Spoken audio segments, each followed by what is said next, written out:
eu estou sentindo falta da defensora pública, que é Vossa Excelência.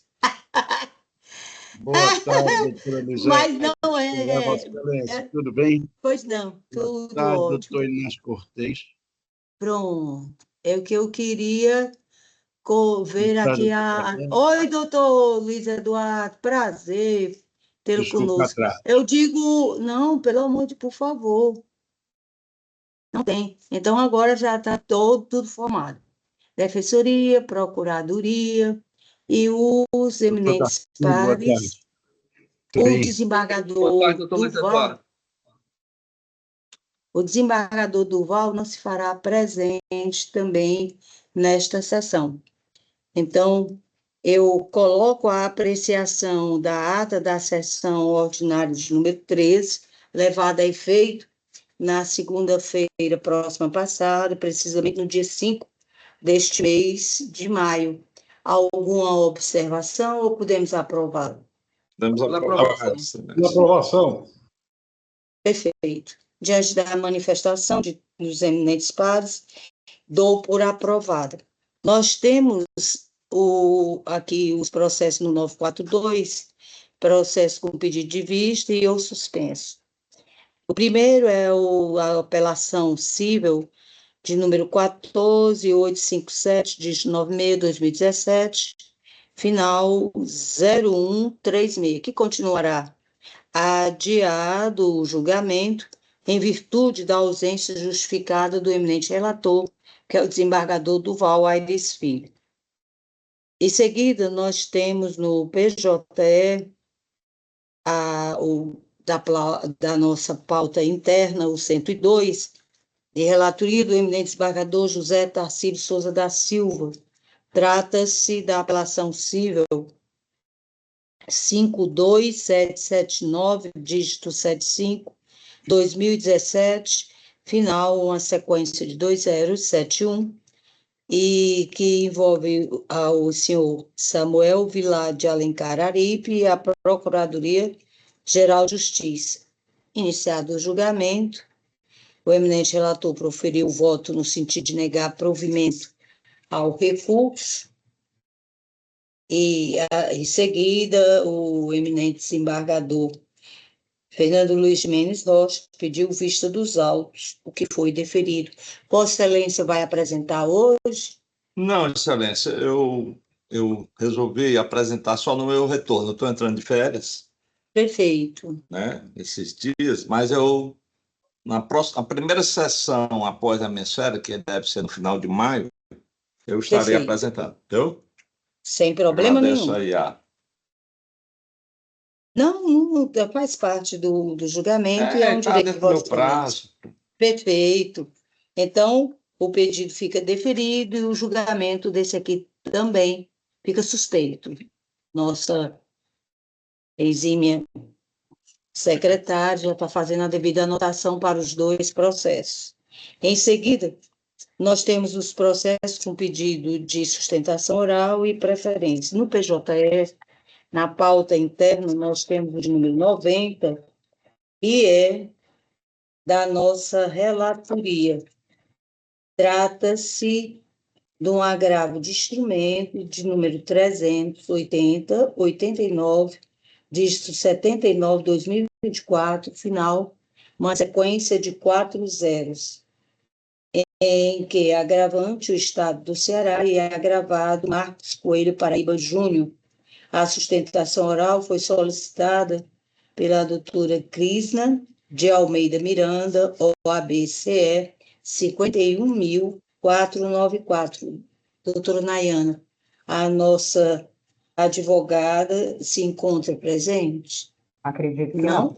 Com o nome dela, nenhum outro advogado também se apresentou. Perfeito. Pois, nesse caso, se os colegas assim me permitirem, eu vou ler a nossa proposta de emenda na parte destacada. Emenda: direito processual civil, agravo de instrumento, exceção de pré-executividade, exclusão de ex-sócio do polo passivo, reconhecimento da ilegitimidade passiva, honorários sucumbenciais, alteração do critério de fixação da verba sucumbencial, bem jurídico inestimável, apreciação equitativa, possibilidade, recurso conhecido e parcialmente provido, decisão de origem reformada em parte. Continuo. Recurso interposto contra a decisão interlocutória que acolheu a exceção de pré-executividade e excluiu o ex-sócio ora agravado da execução fiscal promovida pelo Estado do Ceará, condenando a Fazenda Pública exequente no pagamento de honorários advocatícios fixados em 10% sobre o valor atualizado da causa, que corresponde ao proveito econômico obtido pela parte excipiente, sendo reduzido pela metade, com fundamento nos artigos 85, parágrafo 3º, inciso 1, combinado com o artigo 90, ambos do CPC. A controvérsia posta nos autos cinge-se à análise da necessidade de modificação do critério adotado pelo juízo de primeiro grau para a fixação da verba honorária sucumbencial. Observa-se que a pretensão deduzida pelo requerente, na exceção de pré-executividade, restringe-se à sua exclusão do polo passivo da execução fiscal e não à anulação integral dos créditos tributários, circunstância que inviabiliza a aferição de proveito econômico direto. Dessa forma, impõe-se a adoção do critério equitativo para a fixação da verba honorária nos termos do parágrafo 8º do artigo 85 do CPC e em conformidade com o entendimento firmado no tema 1076 do STJ. Assim, em conformidade com os parâmetros estabelecidos no parágrafo 2º do artigo 85 do CPC, modifica o critério para a fixação dos honorários advocatícios, adota o critério equitativo e condena o Estado do Ceará ao pagamento de R$ 2.000 em conformidade com o parágrafo 8º do mencionado dispositivo e o tema 1076 do STJ. Todavia, em razão da concordância do ente público com a exceção, o valor deverá ser reduzido à metade, conforme estabelece o artigo 90, parágrafo 4º do CPC. Recurso conhecido e parcialmente provido, decisão de origem reformada em parte. Submeto.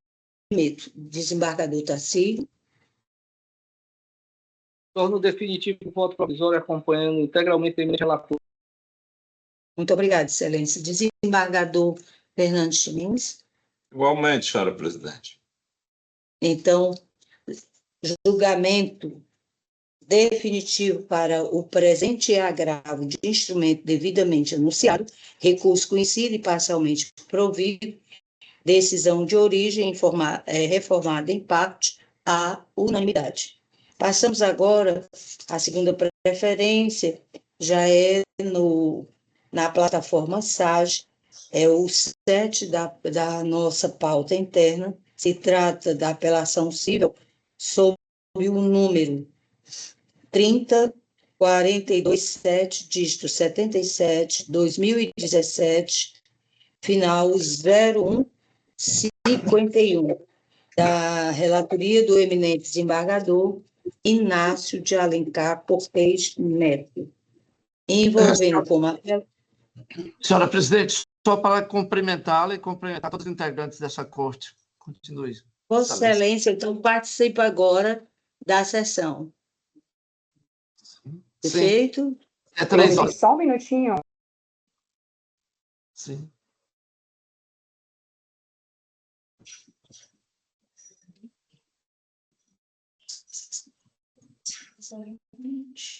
Perfeito, deixa só. Não. Não, sem problema, tá? Não, porque pelo zelo da nossa secretária, o que é uma característica formidável, como os processos foram retirados, Vossa Excelência não participará dos julgamentos. tá certo? Perfeito. Até porque eu tenho que inaugurar o memorial agora, 3 horas. Perfeito, isso. E era o que nós tínhamos recebido como razão para não participar da presente sessão. Mas é uma honra tê-lo conosco, viu? Seja muito bem-vindo, uma excelente semana e uma grande, digamos, inauguração do memorial. Aí, dando continuidade, essa apelação cível no SAGE, na plataforma SAGE, de número 30.427, 2017, final 0151, proveniente da segunda vara cível da referida comarca, tem como apelantes Maria Inês de Oliveira, Euan George Silveira Lopes, município de Quixadá, e como apelado, nós temos aqui a senhora Maria Inês de Oliveira, o senhor Euan George Silveira Lopes e o município de Quixadá. Desembargador Inácio, doutor Reginaldo Silva Barbosa, OAB Ceará, de número 24.949, que se encontra presente nessa sessão, ele fez essa solicitação. Por favor, desembargador, eu vou só indagar se ele dispensa a leitura do relatório. Pode ser, excelência? Sim, excelência. Doutor Reginaldo. Muito obrigada. Isso. O relatório, a leitura do relatório? Sim, senhor. A parte dispensa. Perfeito. Nesse caso, o senhor pode dar início à sustentação oral. Obrigado, desembargador Inácio. Excelentíssimos senhores desembargadores, excelentíssimos colegas advogados, serventuários do tribunal, o meu boa tarde. Excelências, o presente recurso tem como origem uma ação de obrigação de fazer impetrada pelo senhor Euan George e pela senhora Maria Inês, onde eles buscam a obrigação de fazer e uma indenização por danos morais. A ação de obrigação de fazer, ela decorre da Lei 1.311, de 1989, uma lei municipal que implantou os 4 pisos salariais para os professores que, a partir daquela lei,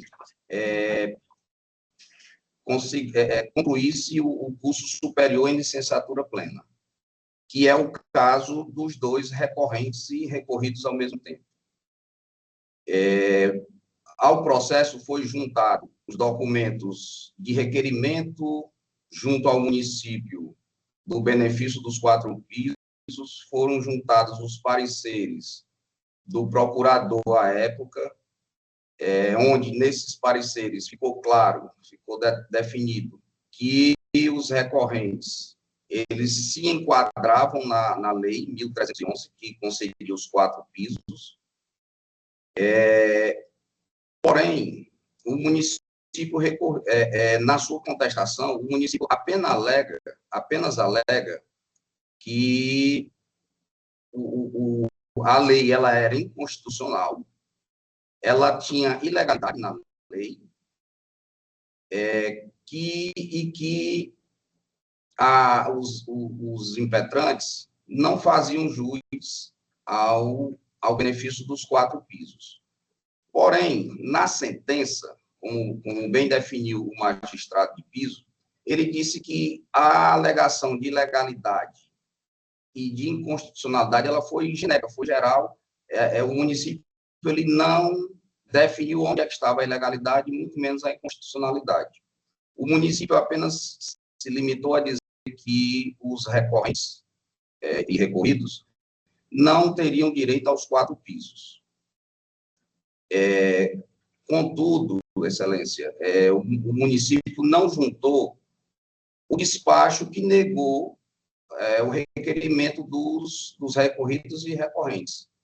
Ele poderia ter se desincumbido, né, da sua obrigação de comprovar que eles não teriam direito, com o despacho do excelentíssimo senhor prefeito à época, dizendo que os dois recorrentes não teriam direito. E isso o município não fez. Com base nisso, o juiz de piso, ele concedeu os 4 pisos aos dois impetrantes, porém ele negou um dano moral que a gente solicitou. No que tange ao dano moral, nós iremos nos deter muito pouco, porque entende a defesa que o dano moral ele é inerente à omissão do município. Na hora que o município concedeu os 4 pisos e não implantou, ele gerou uma expectativa, e com a não implantação, o dano moral a gente entende que ele é inerente. Então, nesse ponto, a gente não vai se deter muito.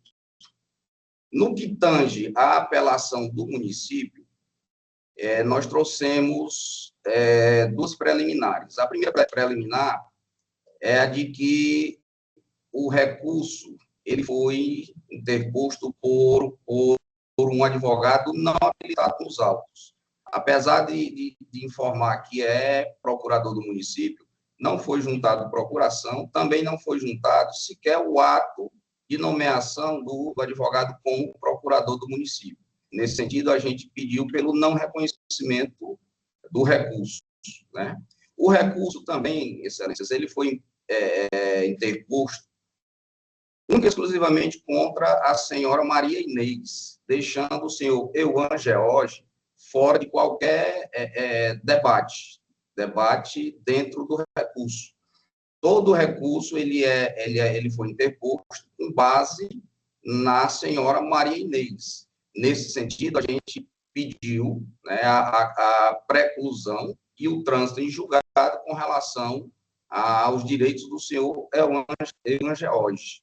Justamente por quê? Porque o município, quando ele deixou de fazer suas alegações contra o senhor Euan George, a gente entende que ele tacitamente aceitou a decisão piso, no que ele não fez com relação à senhora Inês. Por fim, o município ele trouxe para debate a nível de 2º grau fatos novos. Quais são esses fatos novos? Alegou o município que os dois requerentes não preenchiam os requisitos da Lei 1.311, coisa que não foi discutido no 1º grau. Portanto, excelência, entende a parte, os recorrentes, que devido a esses fatos novos, o processo também não deve ser conhecido, porque não é possível se discutir fatos novos no 2º grau, em grau de recurso. E mesmo as alegações de que não cumpre os requisitos, essas alegações elas são totalmente infundadas e desarrazoadas. Porque quais são os requisitos que o município alega? Que os recorrentes concluíram um nível superior após a lei, e a Lei 1.311 ela surgiu justamente para estimular as pessoas à época a fazerem um curso superior. Então, essa justificativa não tem razão de ser. E o segundo motivo que eles alegam da falta dos requisitos é que não foi criado cargo para as duas partes, coisa que eles já estavam na educação. O próprio parecer do Ministério, do Procurador do Município, ele diz que não é necessário criar novos cargos, porque os cargos onde eles estão é o mesmo para que eles foram habilitados. Então, nesse sentido, é que a gente pede o não conhecimento do recurso e, caso seja conhecido, roga pelo seu não provimento. Então, com base no exposto, requer os recorrentes que o recurso do município seja improvido, que o nosso recurso com relação aos danos morais seja julgado procedente e pugna também pela condenação de honorários sucumbenciais. Era essa a nossa defesa, excelência, e muito obrigado. Obrigado, doutor. Desembargador Inácio, é de Vossa Excelência a palavra. Vou ler o projeto de emenda. A remessa necessária. Apelação civil interposta por Maria Inês de Oliveira e por Euan George Silveira Lopes e recurso adesivo interposto pelo município de Quixadá, contra a sentença que julgou parcialmente procedente a ação ajuizada por servidores públicos municipais para determinar a implantação de 4 pisos salariais aos autores, com pagamento retroativo e correção monetária, indeferindo o pedido de danos morais. Os autores apelaram da sentença quanto à ausência de condenação por danos morais. O município, por sua vez, em recurso adesivo, buscou a exclusão da autora Maria Inês de Oliveira da condenação por ausência dos requisitos legais para concessão do piso. Questão em discussão. Há 2 questões em discussão. 1.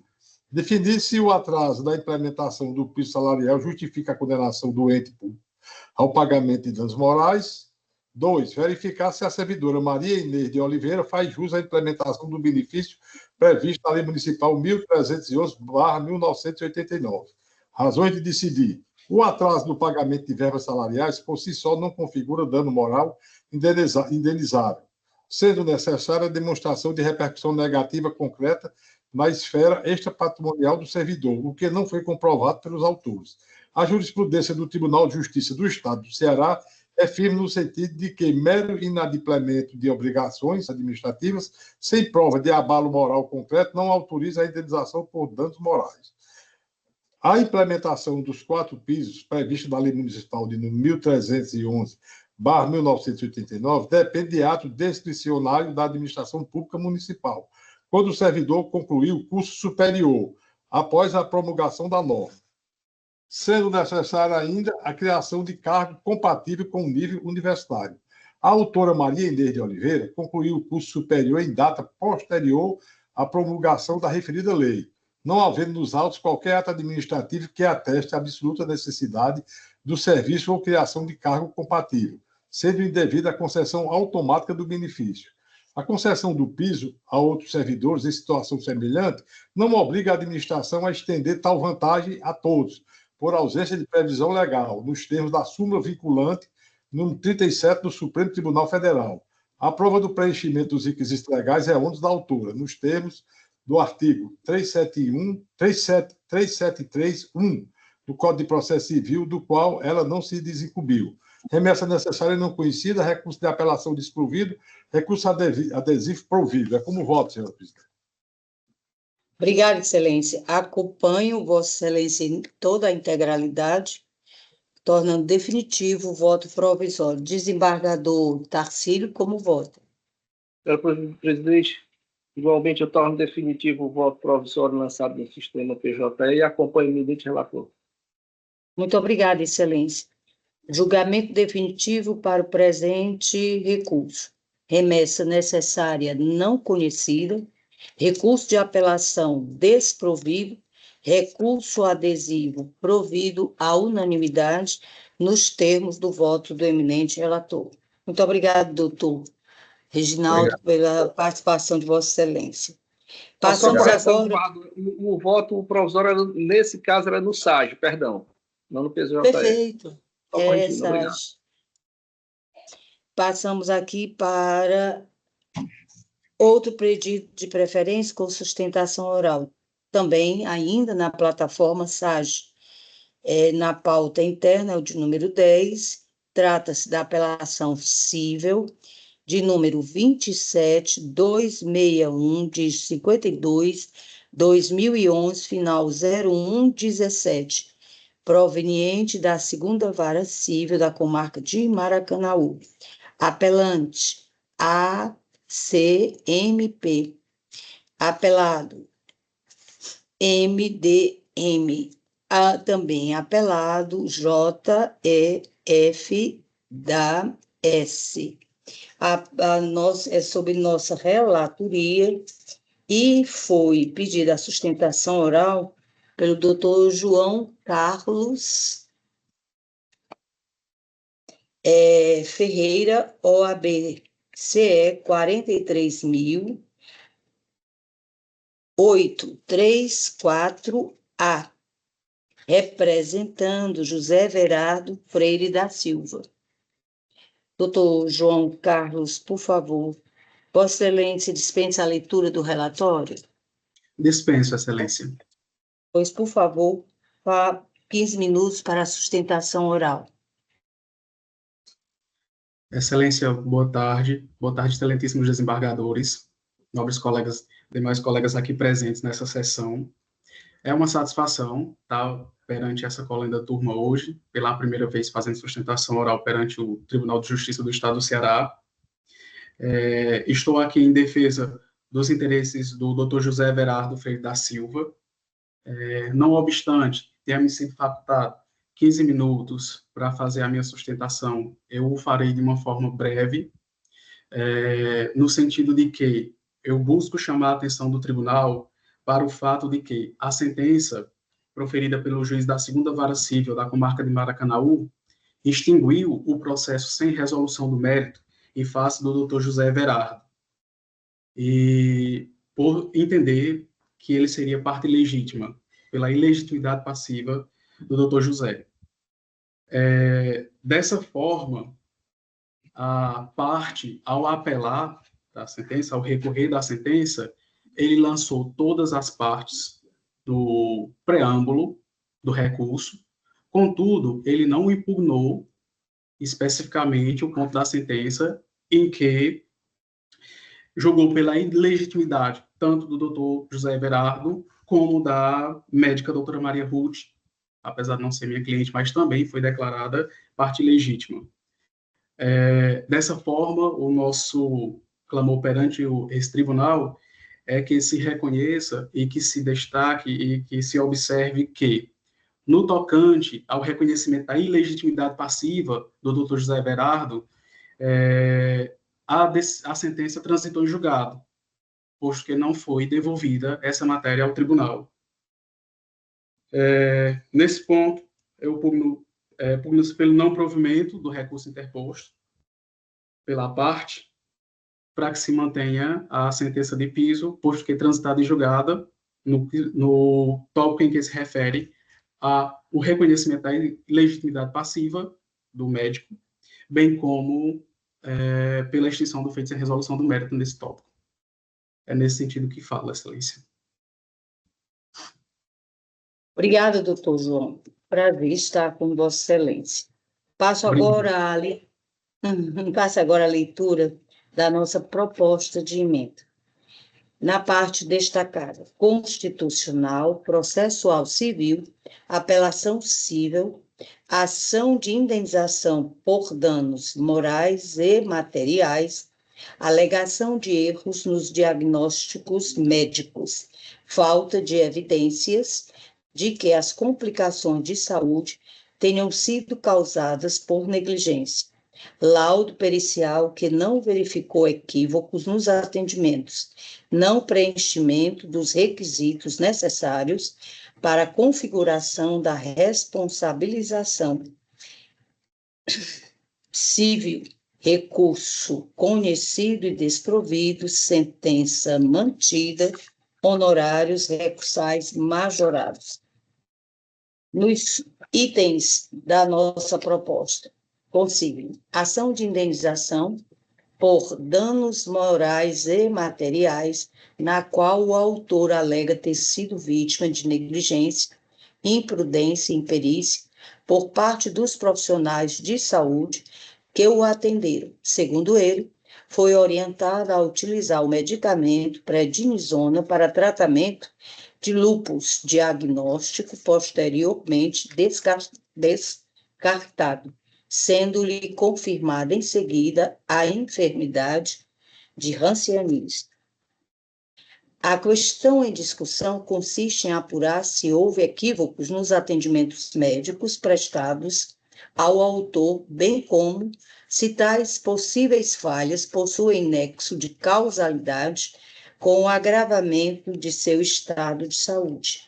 A responsabilidade civil do Estado, conforme previsto no ordenamento jurídico brasileiro, é, em regra, de natureza objetiva, exigindo apenas a presença de 3 elementos, a saber, Primeiro, a conduta da administração, seja ela comissiva ou omissiva, o dano sofrido e o nexo de causalidade entre ambos.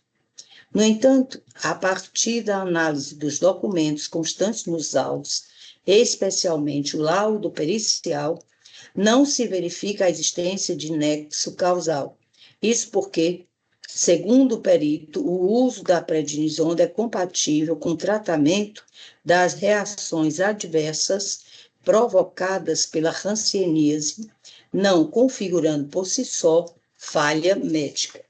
Ademais, no que se refere ao uso prolongado da prednisona, a análise do conjunto probatório não revela elementos que comprovem a prescrição médica para tal período. Na verdade, o autor, em seu depoimento, afirmou que as tentativas de desmame medicamentoso resultavam consistentemente no surgimento de nódulos corporais e astenia, sendo bem-sucedido na suspensão da medicação apenas após utilizá-la por 7 anos. Dessarte, conforme delineado, a documentação trazida pela parte autora não evidencia o nexo causal, razão pela qual a confirmação da sentença é a medida que se impõe. Nesta toada, tomo conhecimento do recurso, mas para desprovê-lo, mantendo incólume a sentença de Pisa. Honorários recursais majorados, suspensa a exigibilidade em face da gratuidade judiciária e submeto. Desembargador Tarcílio, Vossa Excelência. Eu acompanho a eminente relatora. Obrigada, Excelência. Desembargador Fernando Ximenes. Senhora presidente, eu também torno definitivo o voto provisório já lançado no sistema, acompanhando Vossa Excelência. Muitíssimo obrigada, Excelência. Nesta razão, torno o julgamento definitivo à unanimidade, que fica assim definido: recurso conhecido e desprovido, sentença mantida, honorários recursais majorados, suspensa a exigibilidade em face da gratuidade judiciária. Agradeço a participação de Vossa Excelência, doutor João. Muito obrigado, Passamos excelência. Uma boa tarde. Boa tarde. Passamos agora para o de número 49 da nossa pauta interna, mas na plataforma PJE. É de relatoria do eminente desembargador Inácio de Alencar Cortez Neto. Trata-se da apelação cível sob o número 50.666, dígito 69, 2021, com final 0052, em que é apelante Ivanildo Joaquim de Oliveira e outros, e apelado Instituto Nacional do Seguro Social e outros. A sustentação oral foi requerida pelo Dr. Francisco Tavares dos Santos, OAB-CE, número 17.982, representando Ivanildo Joaquim de Oliveira. Eu já estou vendo o doutor Francisco Tavares na nossa plataforma. Indago de Vossa Excelência se dispensa a leitura do relatório. Doutor Francisco Tavares. O áudio não está chegando para a gente.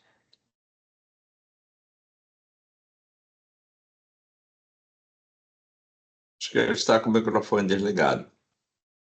Está com o áudio dele desligado, o microfone, doutor Francisco Tavares.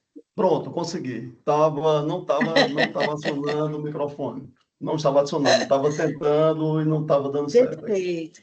Perfeito. O senhor dispensa a leitura do relatório? Dispenso.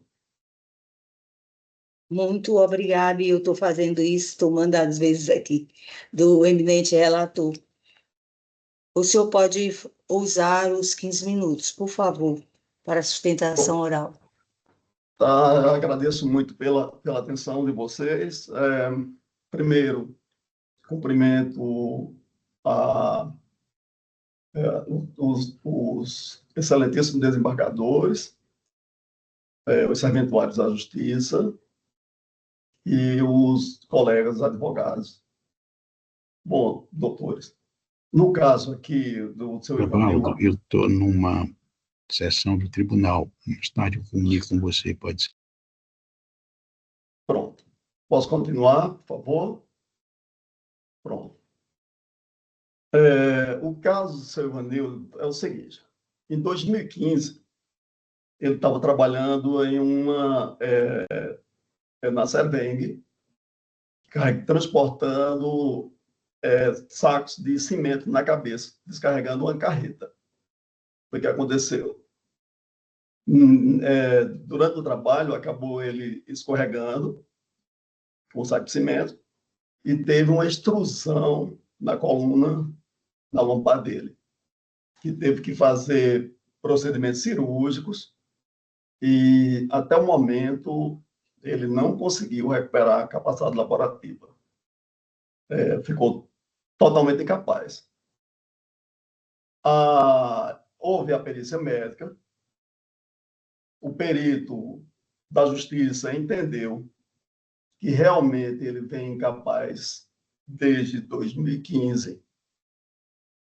Só que o que ocorre? A doutora, juíza, reconheceu essa parte, entendeu a incapacidade total dele, mas quando foi determinada a data do início do pagamento, ela determinou com a data do dia 30 de dezembro de 2020.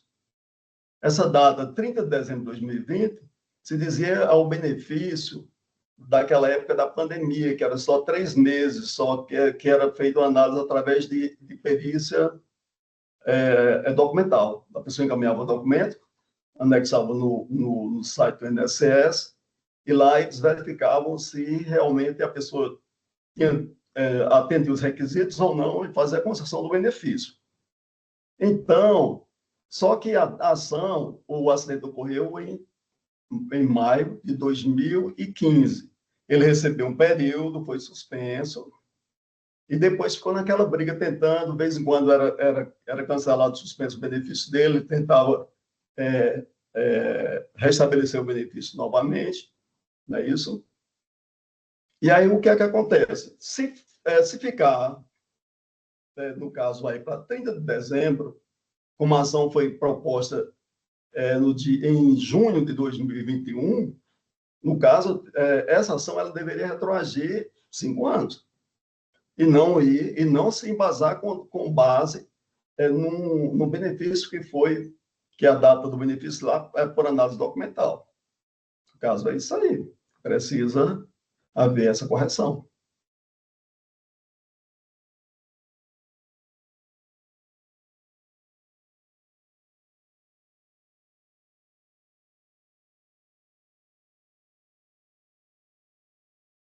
Microfone da senhora.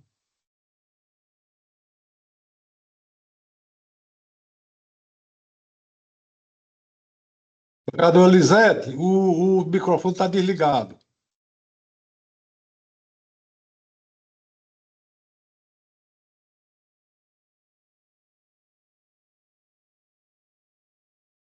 Seu.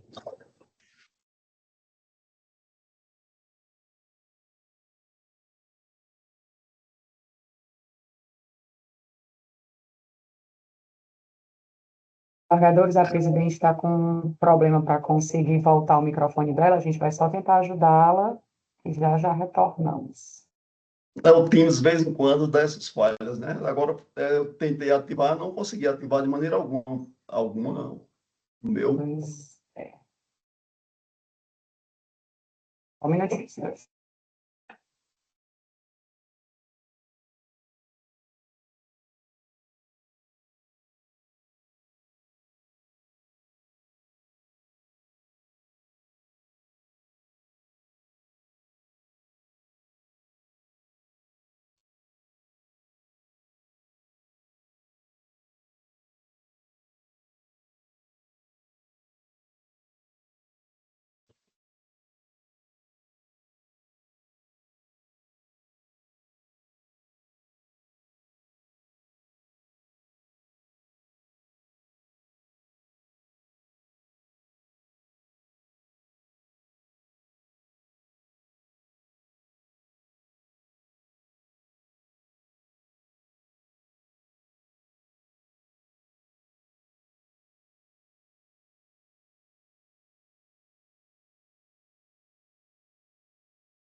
Desembargadores, o pessoal da informática já está reiniciando o computador da desembargadora, tá joia?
Pronto. Me desculpem, mas eu estou aqui com 2 servidores lotados no CAT, nos auxiliando. Graças a Deus. Os senhores me ouvem bem? Sim, sim. Ok, perfeito. É, desembargador Inácio, me perdoe, é de Vossa Excelência a palavra. Vou ler o projeto de emenda, Excelência. Perfeito. Muito obrigada, viu? Caso e exame, apelações cíveis do Instituto Nacional do Seguro Social, INSS, e de Ivanildo Joaquim de Oliveira, contra a sentença que concedeu ao autor aposentadoria por invalidez acidentária com pagamento das parcelas vencidas desde 31/12/2020 e a implantação imediata do benefício. A sentença foi favorável ao autor, mas o INSS apelou alegando que a incapacidade não era total e definitiva, enquanto o autor também recorreu pedindo, em síntese, a correção da data de início do benefício, o pagamento retroativo de benefícios e a exclusão dos efeitos da emenda constitucional 103/2019, no cálculo da renda mensal inicial. Há 4 questões em discussão. 1. Definir se o autor preenche os requisitos legais para aposentadoria por invalidez. 2. Estabelecer o benefício pertinente ao caso. 3. Definir a data de início do pagamento do benefício. 4. Definir se a incidência dos efeitos da emenda constitucional já citada, a 103/19, no cálculo da renda mensal inicial. Razões de decidir. A aposentadoria por invalidez exige total, permanente e insuscetível de reabilitação para qualquer trabalho. Lei número 8.203/91, artigo 42. A perícia médica judicial atestou a incapacidade irreversível para atividade laboral habitual e deve ser considerada as condições socioeconômicas do autor, idade avançada e baixa qualificação profissional.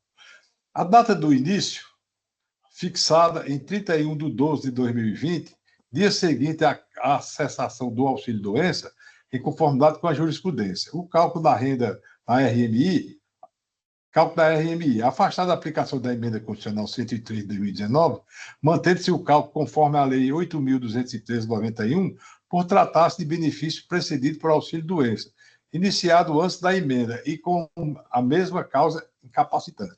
A apelação do INSS, conhecida e desprovida, a apelação do autor, conhecida e parcialmente provida para afastar os efeitos da citada emenda, a 103/2019, no cálculo da RMI, sendo a sentença ilíquida.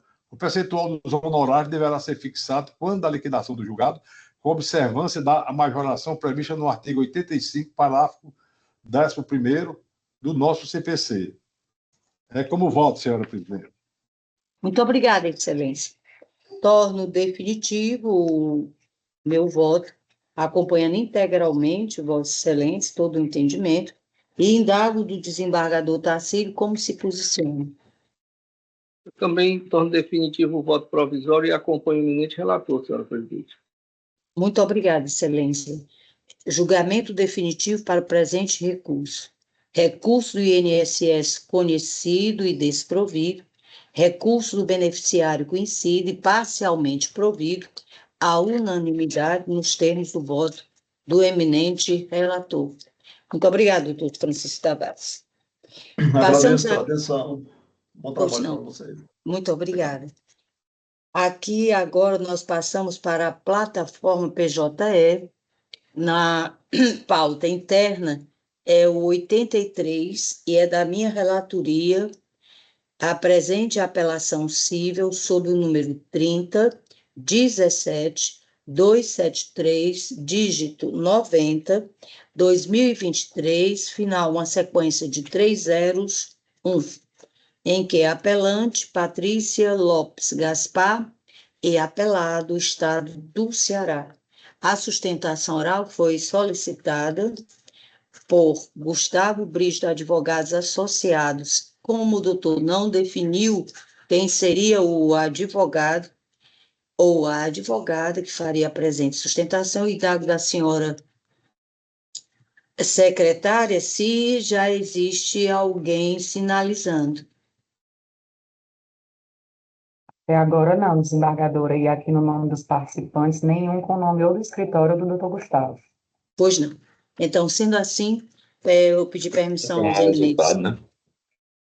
né? Para fazer a leitura da nossa proposta de emenda. Processual civil, agravo interno em apelação civil, inconformismo primeiro que fora conhecido e parcialmente provido afronta à dialeticidade, inovação quanto ao valor da causa, suposto óbice de julgamento monocrático e impossibilidade de convocação sem a obediência ao prazo do concurso e resignação que deixa de impugnar especificamente os fundamentos da decisão recorrida, decisão amparada em recurso submetido à repercussão geral, convocação que se deu pelo próprio recorrente, afronta ao princípio da dialeticidade evidenciada, óbice a prolação de um juízo positivo de admissibilidade, a aplicação da súmula 43 deste tribunal, manifesta inadmissibilidade do agravo constatado, recurso não conhecido. Passando aqui a nossos itens, eu consigno. O cerne da questão cinge-se em averiguar a rigidez da decisão monocrática promanada por esta relatora, que conheceu e deu parcial provimento ao apelo interposto. Ocorre que, ao debruçar-me sobre o agravo interno, torna-se evidente a afronta à dialeticidade, seja pela inovação recursal, preclusão consumativa e ou argumentos dissociados da realidade, uma vez que, diversamente do que sustenta a recorrente, as razões apresentadas em decisão monocrática que definiu a resignação interposta foi fundamentada em julgamento submetido à repercussão geral proferida pelo colendo STF, o que confirma a possibilidade do julgamento monocrático, a saber, recurso extraordinário 83.7311, de repercussão geral do Piauí. Ademais, consta dos autos que até a presente resignação não houve qualquer manifestação ou discussão acerca do valor da causa, confirmando não apenas a preclusão consumativa, como também o que se convencionou chamar de nulidade de algibeira, o que é vedado pelo ordenamento jurídico pátrio. Por fim, em relação à necessidade de obediência do escoamento do prazo do concurso para convocação do candidato ou da candidata, verifica-se que na parte dispositiva do deciso hostilizado não se admitiu a sua convocação imediata, mas a sua continuidade no certame, eis que a própria recorrente procedeu com a convocação da parte recorrida, o que mostra de igual modo ser discussão alheia ao que fora definido no inconformismo primeiro. Desarte, sem maiores digressões, evidencio afronta a dialeticidade, eis que não infirmou,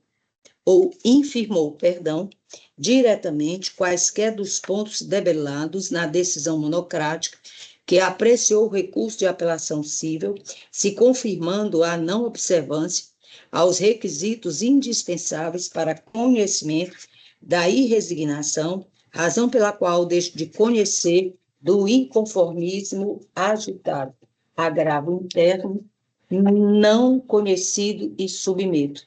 Desembargador Tarcílio. Acompanhe a eminente relatora. Desembargador Fernando Ximenes. Também acompanho Vossa Excelência. Muito obrigada.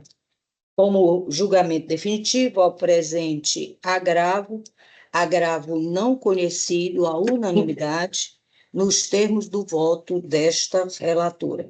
Processo extra pauta é a sequência. Na plataforma SAGE da nossa relatoria, nós temos o processo 17.8692, dígito 93, 2011, final 001/5.000, embargo de declaração cível, embargante, Estado do Ceará, embargados, Tatiana Rodrigues Moreira e outros, e custo legis, Ministério Público. Nossa proposta: processual civil, embargo de declaração em apelações cíveis, alegação de omissões em ocorrência, fundamentação diversa da pretendida pelo embargante, embargos conhecidos e rejeitados, acórdão mantido. E aqui está a unanimidade, porque já foram todos os eminentes pares, o desembargador Tarcísio e o desembargador Fernando Chimenez, já votaram no presente embargos, porquanto a unanimidade é este julgamento, embargo de declaração conhecidos e rejeitados.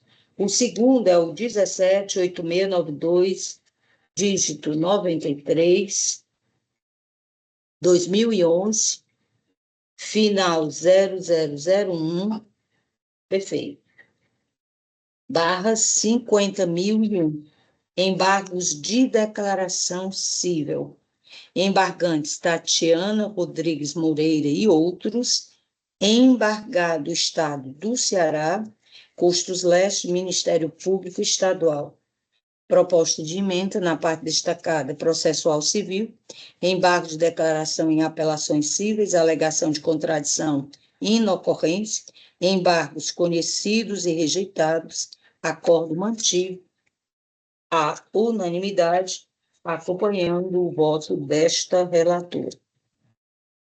No PJE da nossa relatoria, nós temos os embargos de declaração em apelação cível, sob o número 2003, de 77, 2019, final 0127, em que é embargante Afonso Chimenez Mesquita e embargado Ministério Público do Estado do Ceará. Aqui também devidamente votado pelos eminentes pares, nós fizemos o julgamento por não conhecer dos presentes embargos. Dando sequência, nós temos do desembargador Fernando Chimenez, na plataforma SAG, de 1 ao 4, todos devidamente votados, acompanhando o entendimento de Vossa Excelência, desembargador Fernando Chimenez. Do desembargador Inácio de Alencar Cortez Neto, do 7 ao 9, ou ao 9, todos devidamente acompanhando o entendimento do eminente relator. Dos nossos, do 10 ao 12, já devidamente anunciados e lido o resultado, todos foram devidamente acompanhados. Nós temos na mesma proporção dos desembargadores José Tarcísio Souza da Silva, do 13 ao 15, todos devidamente votados. Senhora presidente. Diga, Excelência. O 13 eu estou retirando de pauta. O Vossa Excelência está retirando de pauta. Então, fica essa exceção. Seria, pois não, seria, Vossa Excelência pode me confirmar qual se é a apelação cível 9294, dígito 13, 2019, final 0117, proveniente da 2ª Vara Cível da Comarca de Maracanaú? Perfeito, presidente, isso mesmo. Então, é na plataforma SAG. O SAG, exatamente. Perfeito. Fica, então, o presente recurso devidamente anunciado, retirado de pauta a determinação do eminente relator. Nos demais, 14 e 15, já foram votados, acompanhando o entendimento de Vossa Excelência. Para o sistema PJE, na relatoria do eminente desembargador Fernando Luiz Chimenez Rocha, nós temos do 1 ao 15, que todos foram devidamente votados pelos eminentes pares. E eu participei porque o desembargador Duval não estaria votando na presente sessão. Do eminente desembargador Inácio Alencar Cortez Neto, nós temos 49 ao 78, salvo o 56, que está sendo retirado de mesas. O senhor confirma, o desembargador Inácio? Sim. É na plataforma PJE, porque não houve a intimação do Ministério Público, é isso? Sim, por isso que eu teria de entrar de para suprir Perfeito. qualquer... Perfeito. Então, do 49 ao 78, com a exceção do 56, os demais foram devidamente votados pelos eminentes pares, acompanhando o entendimento de Vossa Excelência. O que foi, no caso, retirado é o 347-02 de 56, 2024. Trata-se, ao final, uma sequência de 4 zeros, é um agravo de instrumento envolvendo o município de Iguatu e o Ministério Público do Estado do Ceará e outros. Da nossa relatoria na referida plataforma, é do 79 ao 93, todos devidamente votados pelos eminentes pares, acompanhando o entendimento lançado por esta relatora. O mesmo acontecendo com relação ao eminente desembargador José Tarcísio Souza da Silva, do 94 ao 101. Meus eminentes pares dão por terminada formalmente a presente sessão e indago Vossa Excelência se há alguma manifestação pessoal a ser registrada em ata. Desembargador Fernando. Apenas quero comunicar, como eu vou entrar de férias, né, as 2 próximas sessões, eu não estarei presente, nem no dia 19, nem no dia 26. Perfeito. Aí eu não sei como é que está a situação dessa votação extensiva, porque talvez, como demorou, talvez fosse bom convocar, né? Porque se for aguardar por mim, vai ser só no dia 2 de junho. Perfeito. Mas fiquem à vontade, estou só comunicando isso. Muito obrigada. Alguma moção, desembargador Inácio? Não, Excelência, também só comunicando que quando o desembargador Ximenes reassumir dia 2 de junho, eu estarei entrando de férias. Mas também está de férias, desembargador? Dia 2 mesmo eu viajo, só volto dia 18. Com a graça de Eu Deus. sugeriria que fosse melhor convocar, né? Perfeito. Porque está há muito tempo, né? Não sei. Perfeito. O presidente é que comanda aí. Da Vossa Excelência, né? A vossa Como presidência. desembargador Inácio? Todas as sugestões serão devidamente analisadas. Desembargador Tarcísio, Vossa Excelência tem alguma comunicação? Então, senhora, muito obrigado. Só agradecer o empenho da Secretaria de Vossa Excelência. Muito obrigada. Bom, eu não estou vendo o desembargador Duval, mas tem uma senhora ou uma senhorita de nome Lilian, representando o gabinete. Ele manifestou alguma coisa, doutora Nayana, para ser constada em ata, não, né? Ele comunicou a justificativa, né, da coordenação do memorial, e aí vai constar em ata, desembargador. Perfeito. Nossa defensora pública tem algo a consignar? Agora é a vez da senhora ficar sem áudio, pelo menos para mim.